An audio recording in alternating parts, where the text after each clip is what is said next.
Hello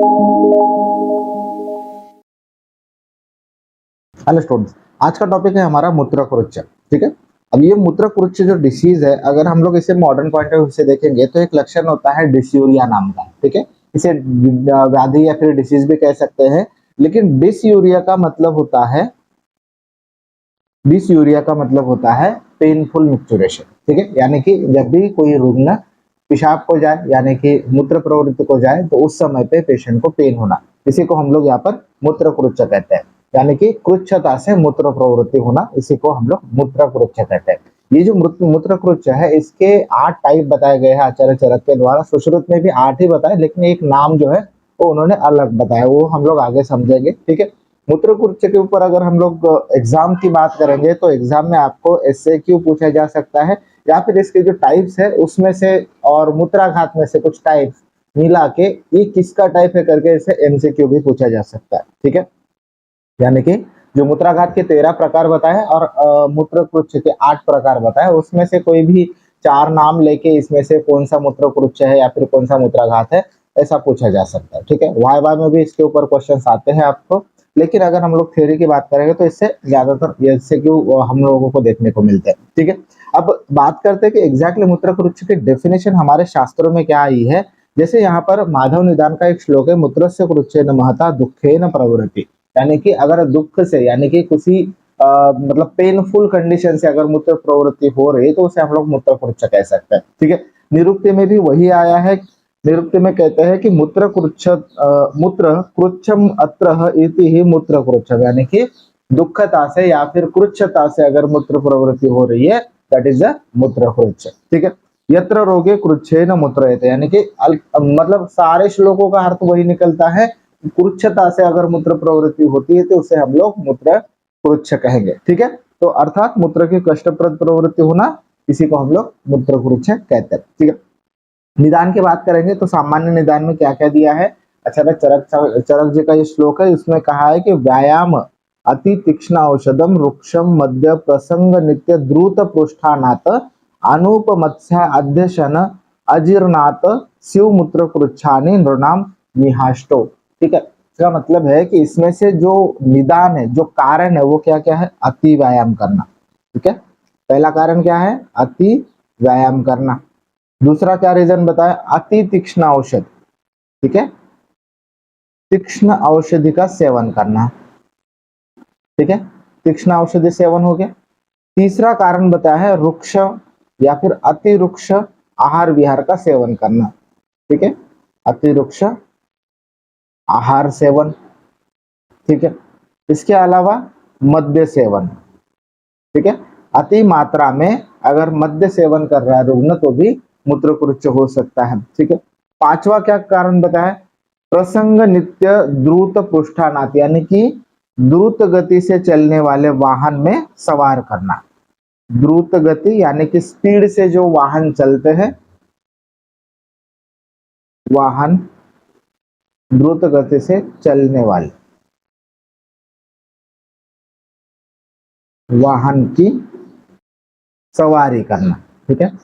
पुराने जमाने में जो घुड़सवारी होती थी या फिर घोड़ा गाड़ी की सवारी होती थी, इसी को यहाँ पर कंपेयर किया है सवारी करना। ठीक है। ये 5 कारण हुए।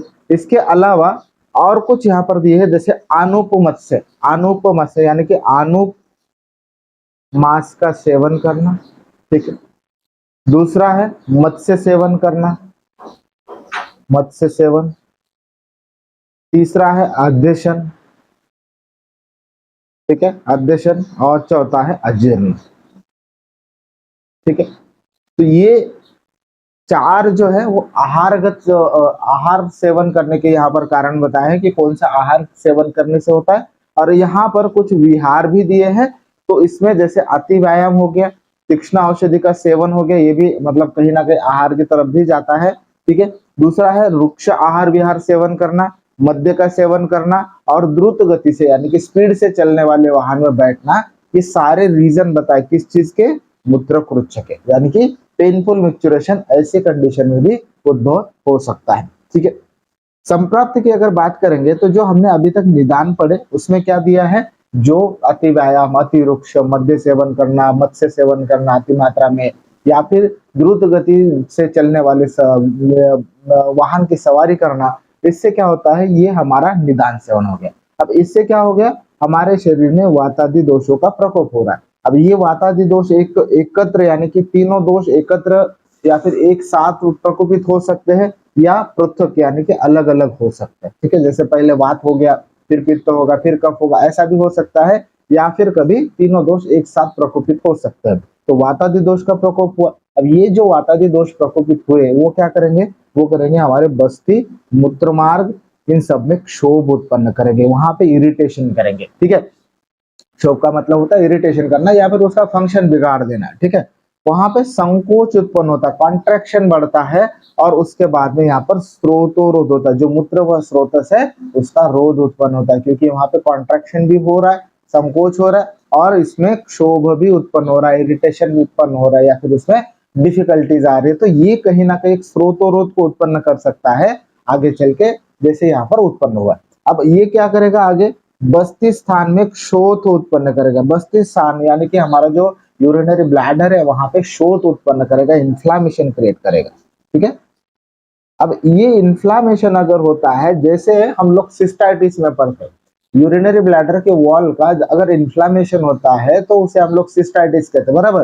तो ये कहीं ना कहीं हमारे सिस्टाइटिस जैसी कंडीशन उत्पन्न होती है, और आगे में मूत्र प्रवृत्ति के समय यह वेदना देती या फिर कष्टता से मूत्र प्रवृत्ति होती है, और इसी को हम लोग यहाँ पर मूत्र कहते हैं। तो इस तरह से ये हमारी पैथोफिजियोलॉजी या फिर संप्राप्ति हमारे शरीर में होती है, जिसकी वजह से यहाँ पर मूत्र उत्पन्न हो रहा है। ठीक है, संप्राप्ति समझ में आ गए। जैसे निदान का किसी ने अगर सेवन किया हो तो उसके शरीर में तीनों दोष एक साथ या फिर पृथक करके यानी कि सिंगल सिंगल दोष प्रकोपित होंगे, और वो अल्टीमेटली क्या करेंगे, आपके बस्ती मूत्र मार्ग में क्षोभ उत्पन्न करेंगे, संकोच उत्पन्न करेंगे, और स्रोतस का रोध करेंगे। अब इसकी वजह से क्या होगा आगे चल के, इसकी वजह से आपकी बस्ती में इन्फ्लामेशन होगा, जिसे हम लोग सिस्टाइटिस कह सकते हैं। ठीक है, और सिस्टाइटिस का भी एक लक्षण होता है कि जिसमें पेनफुल मिक्सचरेशन होता है, आगे चल के यूटीआई यानी कि यूरिनरी ट्रैक इन्फेक्शन होने के चांसेस भी बढ़ जाते हैं। तो बेसिकली कहने का मतलब है कि जैसे ही यहाँ पर बस्ती स्थान में शोथ उत्पन्न हुआ तो आपको कष्टप्रद मूत्र प्रवृत्ति होगी, यानी कि मूत्र कृच्छ होगा।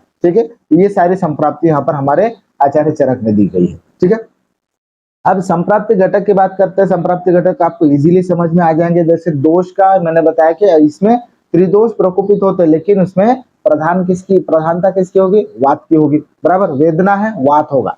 ठीक है, दूष्य क्या है, दूष्य एक तो मूत्र दूषित हो रहा है और इसके साथ साथ में जल भी दूषित होता है। अधिष्ठान का है, ऑब्वियसली यहाँ पे जो हमारा अधिष्ठान होगा वो बस्ती होगा और मूत्र मार्ग होगा। बस्ती यानी कि हमारा जो यूरिनरी ब्लैडर है, मूत्र मार्ग है। अब हम लोग इसको यहाँ पर यूरेथ्रा भी कह सकते हैं, और आपका जो वजाइनल और पेनाइल रीजन का जो यूरेथ्रा है वो भी इसमें इन्वॉल्व होता है, इसीलिए इसको मूत्र मार्ग का भी अधिष्ठान बताया है। ठीक है, स्रोतस की बात करेंगे तो स्रोतस में यहाँ पर मूत्र व स्रोतस प्राइमरीली दूषित होता है। जो स्रोतो दृष्टि कैसी संघ है, क्योंकि स्रोतो रोध हुआ है। ठीक है, मैंने बताया था स्रोतो रोध हुआ है तो ये संघ प्रवृत्ति होगी, बराबर। स्वभाव कैसा, आशु कार्य, जल्दी फैल जाता है। ठीक है, इन्फ्लामेशन बढ़ते रहता है और ये सिम्टम बढ़ते रहता है। ठीक है, साध्य साध्यता, ये साध्य हो सकता है अगर पहले कंडीशन में हमारे पास पेशेंट आता है तो ये इजीली साध्य हो सकता है। ठीक है, अब इसके भेद की बात करेंगे जो कि सबसे इंपॉर्टेंट पॉइंट है इस चीज का। अब इसमें 8 भेद है। ठीक है, इसको याद कैसे रखेंगे वो भी बताऊंगा। पहले 4 भेद तो आप इजीली याद रख सकते हो, क्योंकि ये दोषों के साथ है, वातज, पित्तज, कफज और सान्यपातज। ठीक है, तो पहले 4 भेद वातज, पित्तज, कफज और सान्यपातज। इसके बाद के भेद है अभिघातज, और अ से दूसरा आता है अश्मरिज। अ से याद रख सकते हो, ए से। ठीक है, अभिघातज और अश्मरिज ये दो यहाँ पर आए हैं इसके प्रकार में। दूसरे जो लास्ट के 2 बचे वो शक्रुतज और शुक्रज बताए। ठीक है, शक्रुतज और शुक्रज। शक्रुतज का मतलब होता है पुरुषज, और शुक्रज। ठीक है, तो ये 2 प्रकार और भी बताए, यानी कि कुल मिलाकर ये 8 प्रकार होते हैं मूत्रकृच्छ के। ठीक है, वापस एक बार रीड कर लेते हैं। जैसे ये 4 आप इजीली याद रख सकते हो, वातज, पित्तज, कफज और सान्यपातज। ठीक है, इसके अलावा जैसे मैंने बताया अभिघातज और अश्मरिज, ये अ करके याद रख सकते हो। अभिघात और अश्मरि की वजह से मूत्रकृच्छ होगा। शक्रुतज और शुक्रज ये 2 श से शुरू होने वाले यहाँ पर 2 प्रकार बताए। तो 8 प्रकार के मूत्रकृच्छ है। एक एक करके डिटेल में समझते हैं कि इसके लक्षण क्या होंगे। अब एक चीज और ध्यान में रखने की, जो शुक्रज बताया है आचार्य चरक ने बताया, लेकिन आचार्य सुश्रुत ने ये शुक्रज की जगह पे शर्करा जन्य बताए, ठीक है, शर्करा जन्य बताए, ठीक है। तो आचार्य सुश्रुत ने प्रकार तो 8 ही बताए हैं, लेकिन उसमें जो नाम है, जो शुक्रज है, वो प्रकार इन्होंने नहीं बताया। इसकी जगह पे शर्करा जन्य मूत्रकृच्छ होता है, ऐसा आचार्य सुश्रुत का कहना, ठीक है। तो ये याद रखना, क्योंकि ये एमसीक्यू में पूछा जाता है कि ये जो शर्करा जन्य मूत्रकृच्छ है वो किसकी मतलब संभाव संकल्पना, यानी कि किसने बताया है, ठीक है। आगे समझते हैं एक एक करके। जो सामान्य लक्षण होंगे, सामान्य लक्षण में वही है, मूत्रकृच्छ यानी कि कष्टप्रद मूत्र प्रवृत्ति होना, तो थोड़ा थोड़ा बार बार कष्ट के साथ मूत्र त्याग करना, या फिर मूत्रकृच्छ का ये सामान्य लक्षण कहा जाता है, यानी कि कष्टता से, यानी कि दुख होता है, यानी कि पेनफुल होता है, और दूसरा बार बार होता है, जैसे ड्रिबलिंग होती है पेशेंट्स को, है ना, तो ड्रिबलिंग जैसा है, थोड़ी थोड़ी बार में हम लोग पेशाब को जाते हैं या फिर यूरिनेशन को जाते हैं, तो वही ये कृच्छता का लक्षण होता है, ठीक है। अब विशेष लक्षण में जैसे वात दोष की वजह से, पित्त दोष की वजह से, जैसे ये 8 हमारे प्रकार है, उसमें क्या क्या लक्षण दिखते हैं वो समझते हैं। पहला है वातिक, यानी कि वातज, ठीक है। तो वातज मूत्रकृच्छ में आपको क्या क्या दिख रहा है?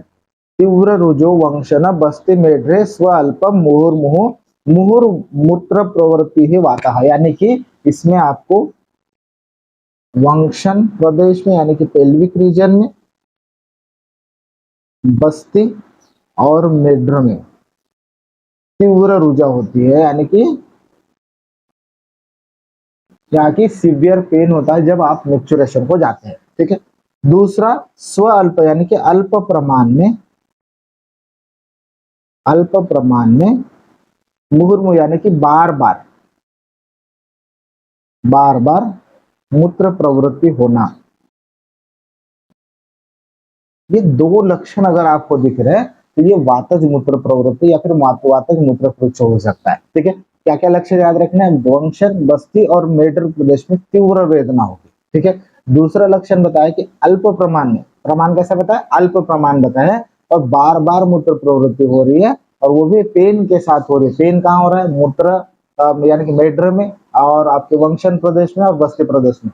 यहाँ पे अगर तीव्र ऊर्जा हो रही है कि ज्यादा पेन हो रहा है, सीवियर पेन हो रहा है, उस समय पे ये वातज का लक्षण हो सकता है, वातज मूत्रकृच्छ का लक्षण होता है। पित्तज के बारे में क्या बताया? पैत्तिक यानी कि पित्तज मूत्रकृच्छ, इसके बारे में बताया पीत सरक्त सरुज सदाह कृच्छन मुहुर मूत्रयति पित्तात, यानी कि पित्तज की वजह से यहाँ पर जो दूसरा लक्षण था वातज में अल्प प्रमाण में था, और यहाँ पे मुहुर्मु यानी कि बार बार मूत्र प्रवृत्ति, बार बार मूत्र प्रवृत्ति, ये मूत्रकृच्छ का लक्षण हमें पित्तज में भी देखने को मिलता है, ठीक है। इसके साथ पीत वर्ण की, या फिर कभी कभी सरक्त यानी कि रक्त के साथ, ठीक है, सरुज यानी कि रुजा के साथ, यानी कि वेदना भी होती है, ठीक है, और दाह होता है, ठीक है, दाह के साथ मूत्र प्रवृत्ति होना, और दूसरा बार बार मूत्र प्रवृत्ति होना, ठीक। पित्त, सरक्त, या फिर कभी कभी यहाँ पर वेदना के साथ या फिर दाह के साथ अगर बार बार मूत्र प्रवृत्ति हो रही है तो वो पित्तज मूत्रकृच्छ का लक्षण होगा, ठीक है। इसके अलावा कफज का क्या लक्षण दिया है? बसते है सलिंगस्य गुरुत्व शोतो मूत्र सपिच्छम कफ मूत्रकृच्छ, यानी कि कफज मूत्रकृच्छ में आपको यहाँ पर बस्ती मेढ्र प्रदेश, यानी कि लिंग, ठीक है, यहाँ पे लिंग वर्ड यूज हुआ है, तो मेढ्र प्रदेश में गुरुता व शोथ उत्पन्न होगा, ठीक है, ये पहला लक्षण। दूसरा जो मूत्र प्रवृत्ति होगी सपिच्छ होगी, यानी कि पिच्छील मूत्र प्रवृत्ति होगी, जो कि एक कफ का लक्षण है, ठीक है, पिच्छील मूत्र प्रवृत्ति। तो ये दो लक्षण अगर आपको दिख रहे हैं, जिसे बस्ती या फिर मेढ्र प्रदेश में शोथ उत्पन्न होना या फिर वहां पर गुरुता उत्पन्न होना, उसके साथ साथ में जो मूत्र प्रवृत्ति हो रही है वो पिच्छील वर्ण की या फिर पिच्छील मूत्र प्रवृत्ति हो रही है, तो ये कफज का लक्षण होगा, ठीक है, कफज मूत्रकृच्छ का लक्षण। सान्निपातिक में आपको मिक्स लक्षण दिखेंगे, तीनों दोषों के लक्षण देखें। सर्वाणि रूपाणि तो सान्निपातात भवन्ति ही तत्कृच्छतम ही कृच्छम, यानी कि सान्निपातज मूत्रकृच्छ में आपको तीनों दोषों के लक्षण एक साथ देखने को मिलते हैं, ठीक है। चौथा प्रकार हमने पढ़ा, अभी पांचवा प्रकार जो अभिघातज बताया, ठीक है। अभिघात का मतलब होता है कोई तो एक ट्रॉमा हो रहा है, ठीक है। या फिर कभी कभी ऐसा होता है कि कोई शल्य होता है जो हमारी बॉडी में ही है, यानी कोई इन्फेक्शन हो गया, ठीक है। तो यहाँ पे श्लोक में भी वही दिया है, माधव निदान जी का श्लोक है, मूत्रवाहिषु शल्येन क्षतेष्व अभिहतेषु वा मूत्रकृच्छम तद आघात जायन्ते भृश्य दारुणम। यानी कि ये चिकित्सा में दारुण होता है, चिकित्सा करने में डिफिकल्ट होता है, लेकिन उसके पीछे का रीजन क्या है, मूत्रवाहिषु शल्येन, यानी कि मूत्र वह स्रोतस है या फिर मूत्रवाही जो हमारी नलियां होती है, जो हमारे वेसल्स होते हैं, या फिर हमारे जो मूत्र वह स्रोतस के जो मार्ग होते हैं, उसमें शल्य का आना, शल्य का आना ये इंटरनल शल्य हो सकते हैं, जैसे कोई बैक्टीरिया हो गया, है ना। बैक्टीरिया की अगर हमारे शरीर में ग्रोथ होती है तो वो हमारे मूत्र मार्गों को अवरोधित कर देती है, तो वो भी एक शल्य हो गया। तो ये एक तो शल्य उत्पन्न होना मूत्र मार्ग में, और दूसरा क्षत होना, दूसरा यानी क्षत यानी कि अभिघात होना या फिर ट्रॉमा होना, ठीक है। अगर कोई एक्सटर्नल ट्रॉमा हो रहा है, एक्सटर्नल ट्रॉमा हो रहा है या फिर कोई शल्य मूत्र मार्ग में अवरोध उत्पन्न कर रहा है, तो यहाँ पे आपको ये अभिघातज मूत्र प्रवृत्ति देखी जाती है, यानी कि अभिघातज मूत्र कृच्छ देखा जाता है, और ये दारुण होता है, यानी कि चिकित्सा में कृच्छ होता है, ठीक है। ये तीन लक्षण हमें अभिघातज के देखने को मिलेंगे। अब दूसरा है शकृतजन्य। अब शकृतजन्य का मतलब क्या है, शक्रतस्तु प्रतिघाताद वायुर्विगुणतः गता आध्मान वातशूलंच मूत्र संग करोते च। अब कभी कभी ऐसा होता है कि आप कहीं ट्रैवल कर रहे हो या फिर कभी आप किसी मीटिंग में बैठे हो और आपको पुरुष का वेग आ जाए, यानी कि आपको मोशन को लगे और उस समय पे आपने वो वेग को धारण कर लिया, ठीक है। तो वेग को धारण करना हमारे शास्त्रों में बताया नहीं कि इस जो अधारणीय वेग बताया उसमें सारे लक्षण भी बताए, ठीक है। कि अगर आप पुरुष का वेग धारण करते हो तो क्या हो सकता है, उसमें भी एक यहाँ पर मूत्र कुरुच्छ के लक्षण को बताया। जैसे यहाँ पर बताया कि शक्रतस्तु प्रतिघातात वायुर्विगुणित, यानी कि अगर आप पुरुष का वेग धारण करते हो तो आपके शरीर में जो अपान वायु है वो प्रकोपित हो जाएगा, जिसकी वजह से क्या उत्पन्न होगा, आधमान लक्षण होगा। अगर पुरुष का वेग धारण करते हो, ठीक है, आगे क्या होगा, यहाँ पे अपान वायु की दुष्ट होगी, ठीक है। अपान वायु दुष्ट होगा या फिर प्रकोपित होगा, ठीक है। जैसे अपान वायु प्रकोपित हुआ उसके बाद में हमारे शरीर में क्या क्या लक्षण दिख रहे हैं, आत्मान यानी कि उदर में आत्मान उत्पन्न होता है, ठीक है। इसके अलावा वातज शूल होता है और मूत्र संग होता है, यानी कि मूत्र मार्ग में अवरोध उत्पन्न होता है। तो ये तीन लक्षण दिखते हैं जिसे हम लोग शकृतजन्य मूत्र प्रवृत्ति या फिर शकृतजन्य मूत्र कुरुच्छ कहते हैं, ठीक है। तो पहले क्या हुआ, पुरुष का वेग धारण किया रुग्ण ने, उसके बाद में अपान वायु की यहाँ पर दुष्टि हो गई और उदर में आधमान उत्पन्न हुआ, वातशूल उत्पन्न हुआ और मूत्र संग हुआ। ये तीन लक्षण हमें दिखते हैं शकृतजन्य मूत्र कुरुच्छ में, ठीक है। अब बात करते हैं अश्मरीज की, ठीक है। अश्मरी का मतलब होता है कि अगर मूत्र मार्ग में कोई अश्मरी फंस जाती है या फिर मूत्र मार्ग में अश्मरी का उत्पन्न होना, ये भी एक मूत्र कुरुच्छ का कारण होता है, ठीक है। जैसे यहाँ पर दिया है कि क्षोभात क्षते मूत्रयति सा अस्रकम तस्याः सुखम मेहति च व्यपायात एषाश्मरिः मारुत भिन्न मूर्ति सा शर्कराः मूत्रपथात क्षरन्ति। यानी कि जब शरीर में अश्मरी उत्पन्न होती है तो वहां पे वात की प्रकृति भी, यहाँ पर वात का भी प्रकोपित होना जायज है, ठीक है। अब जैसे ही यहाँ पे क्षत उत्पन्न होता है, क्षत कहाँ हो रहा है, मूत्र मार्ग में क्षत हो रहा है, ठीक है।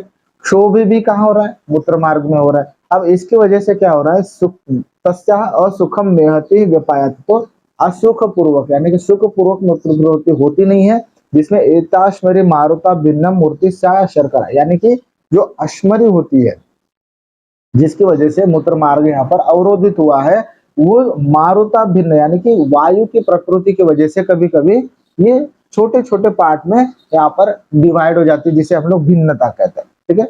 ये भिन्न हो जाती है जिसकी वजह से ये जो अश्मरी, एक समझो ये इतनी बड़ी अश्मरी है, अगर इसको हम लोग ब्रेक कर देंगे तो ये छोटे छोटे पार्ट में डिवाइड होगी, ठीक है। और ये जो छोटे पार्ट्स होते हैं इसे हम लोग कहते हैं शर्करा, ठीक है।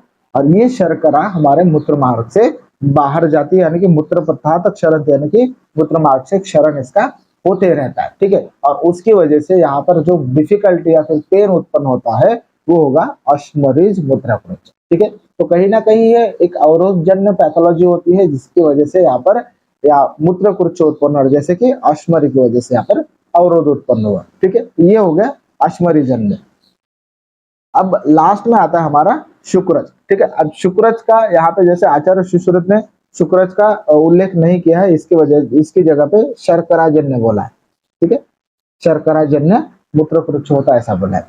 अब जो शुक्रज का यहाँ पर उल्लेख आया कैसे दिया है कि अपने स्थान से च्युत हुआ शुक्र जब दोषों के प्रकोप से अवरुद्ध होकर मूत्र मार्ग में रुक जाता है तब रोगी को सशुक्र मूत्र त्याग होता है। ठीक है, यानी कि अगर शुक्र प्रवृत्ति हो चुकी है और लेकिन अगर शुक्र प्रवृत्ति जब यहाँ पे कुछ ही दोष की वजह से प्रकोपित हुई है, यानी कि अगर शुक्र का वेग धारण करने के बाद यहाँ पे दोषों का प्रकोप होता है और उसके बाद में जो अवरुद्ध होकर जो मूत्र मार्ग यहाँ पर मूत्र को रोक देता है, उसकी वजह से सशुक्र मूत्र त्याग होता है। यानी कि अगर शुक्र का भी त्याग हुआ है और मूत्र का भी त्याग एक साथ होता है तो ये मिक्स हो जाएंगे और हमारे युद्धक्रिया के साथ बाहर आएंगे। तो इसकी वजह से क्या हो रहा है, सशुक्र मूत्र त्याग होता है, यानी कि मूत्र में आपको शुक्र का भी प्रमाण देखने को मिलेगा। ठीक है, इसमें क्या होता है, बस्ती वंशन एवं मेड्र प्रदेश में, ये मेड्र है, मेड्र प्रदेश में पीड़ा एवं शोथ होता है। ठीक है, कहाँ हो रहा है, बस्ती वंशन और मेड्र प्रदेश में पीड़ा होती है यानी कि वेदना होती है और शोथ उत्पन्न होता है। इसके साथ साथ मेड्र में जकड़ाहट भी होती है, यानी कि यहाँ पर कभी कभी आपको एक कॉन्ट्रैक्शन जैसा भी फील होता है, स्टिफनेस जैसा फील होता है। कॉन्ट्रैक्शन से अच्छा स्टिफनेस ये वर्ड यूज होगा, स्टिफनेस जैसी फील होती है। ठीक है, अब लास्ट में मूत्रकुरुच्च का उपद्रव क्या होता है, तो ऑब्वियसली यहाँ पे मूत्राघात ही मूत्रकुरुच्च का उपद्रव है, ऐसा आचार्य ने बताया। यानी कि आगे में नेक्स्ट चैप्टर जो हम लोग पढ़ेंगे, जो मूत्राघात होगा, ये किसका उपद्रव होने वाला है, हमारे मूत्रकुरुच्च का। ठीक है, तो ये हो गए हमारे मूत्रकुरुच्च के 8 टाइप जिसको हमें याद रखना है। आगे में यानी कि नेक्स्ट लेक्चर में हम लोग मूत्राघात के 13 प्रकार को पढ़ेंगे। 13 प्रकार को अच्छे से समझेंगे कि एग्जैक्टली मूत्राघात के 13 प्रकार किसे हम लोग कह सकते हैं, यानी कि उसके क्या क्या लक्षण हैं। ठीक है, थैंक यू।